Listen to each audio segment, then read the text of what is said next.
Hey gamers.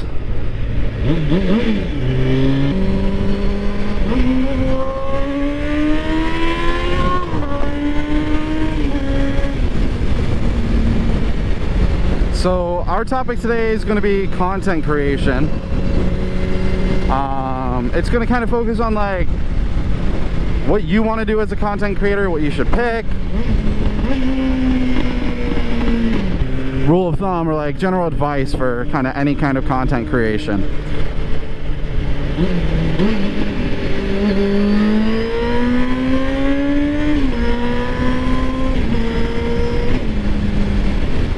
So my number one rule of thumb for content creation would have to be do what you like.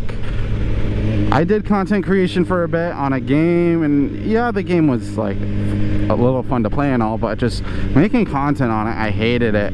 It was fun for like a week and a half, 2 weeks, but then I just fucking hated it, dude. Sucked.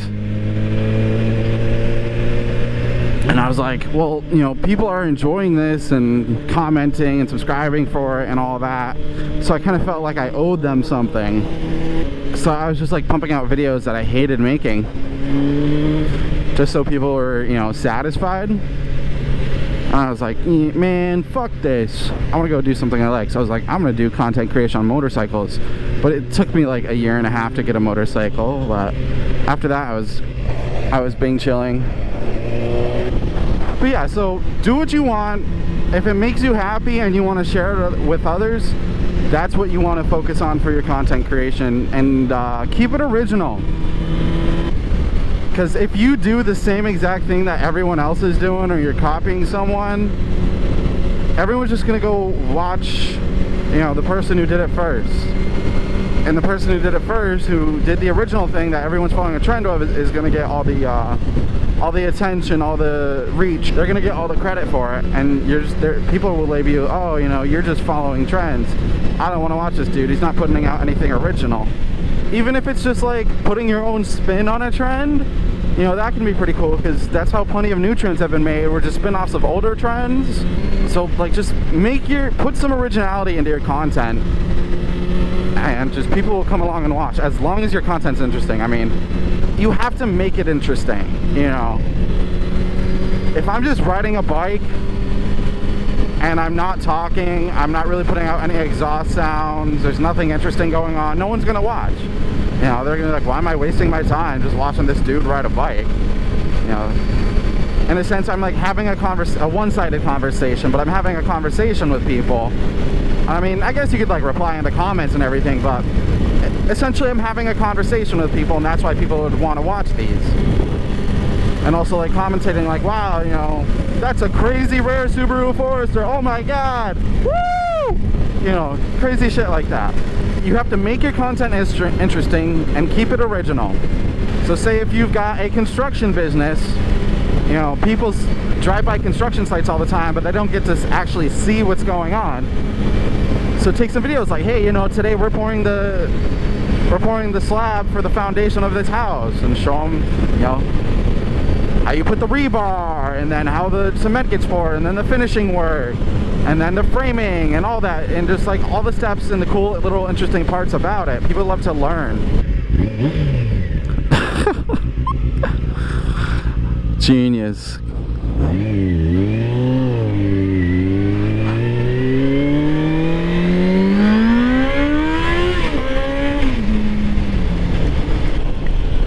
So that's just stuff to kind of get you started. You know, you'll find your own kind of workflow and figure out what exactly you want to do in your videos, what you want to either teach people, show people, whatever you want to do to show to your audience. You'll figure out, you know, in your first, you know, month, maybe 2 months of making videos. And then what you want to do is just kind of like refine that workflow and all that fun stuff. Show people, you know, the most interesting parts. You don't want to show someone, hey, you know, this is our morning.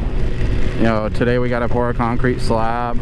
So this morning I woke up at 5:45 and I hopped in the work truck. I stopped at the gas station to go get some blah blah blah. No, it'd be like, Today we're pouring a concrete slab. So first yesterday we laid down the rebar. So today we have the concrete truck coming in. Here it is, laying the concrete, and all the boys moving it around, vibrating the concrete, and doing the finishing work. You show them the interesting parts, you know. And I kind of do that in. I'm not the best at doing it, but I kind of do that in the motovlogs I produce. I'm not showing you, you know, me gearing up, starting the bike, warming the bike up, all that. I just kind of get into all the interesting shit. I'm like, hey guys, welcome. Today we're doing blah blah blah, and we're talking about blah blah blah blah blah blah blah blah blah. Let's do some wheelies, woo! A few pulls, rev it, you know, interesting shit. Think I can do a wheelie with it this wet? Hell no, bro. My wheel's just gonna spin.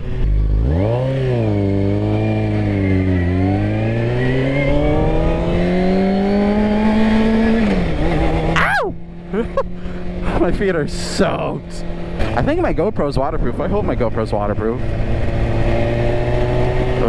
I see all that. Ah, this is super sketch. Turn my music up and calm my nerves.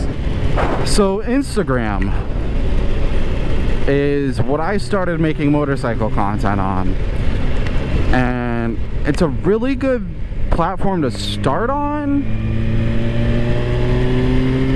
but it's not amazing to keep to like only do Instagram. So Instagram favors kind of more trendy content.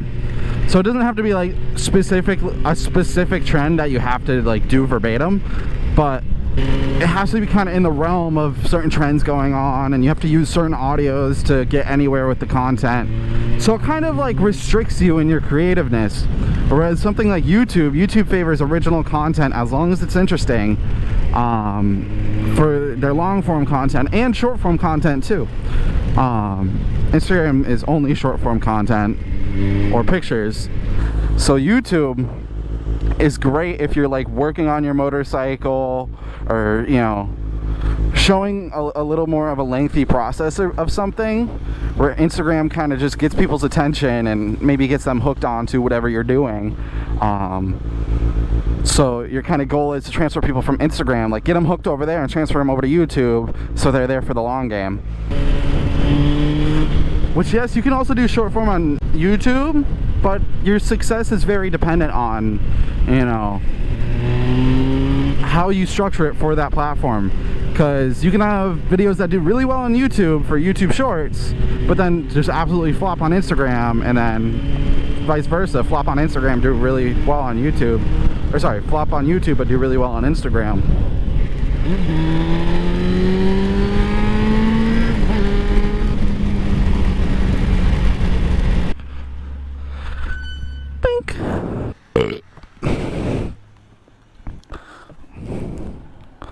What a beautiful fucking day to ride. What were we talking about? Content creation? I just stopped at Dunkin' for like a long time. Average Massachusetts activity. We kind of talked about like what each platform prefers, but I'm gonna get into some analytical stuff. So for the analytics for your videos, YouTube really likes viewer retention. So if you have a 20-minute video and like 80% of people or 70% of people are still watching, you know, 3/4 of the way through, your video is going to do a lot better than someone who has a 20-minute video and everyone stops watching around like 5 minutes.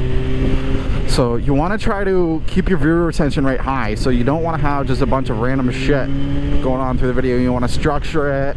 So you want to structure your video to be interesting, not just the beginning so that people don't click off.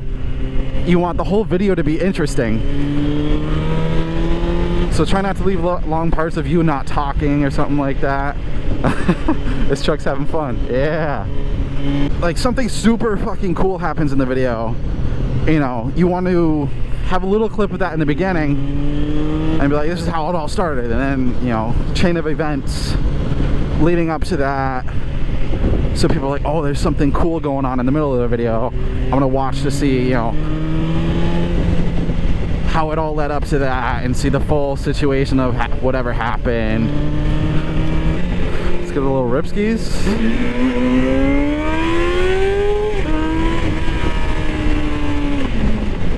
God, I fucking love the sound of this bike, man. The fucking exhaust I put on it is amazing. It brought it from like a to like, and it gave it a lot lower tones, and it breathes easier too. Whoopsies. I think that was a cop. I want to give that dude a little bit of a bark.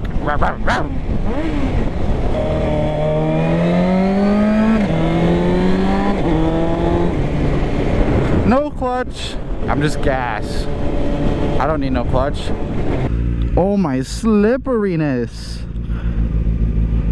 All the oil in the world. One of the hardest parts about content creation is remember to like actually film, because like when you're in the moment of recording or filming, sometimes you're too worried about the shots you're capturing or, you know, the quality of the recording you're doing to remember like, hey, I wanted to do this, or I wanted to make sure I get a shot of this, or I wanted to explain it this kind of way and not this way.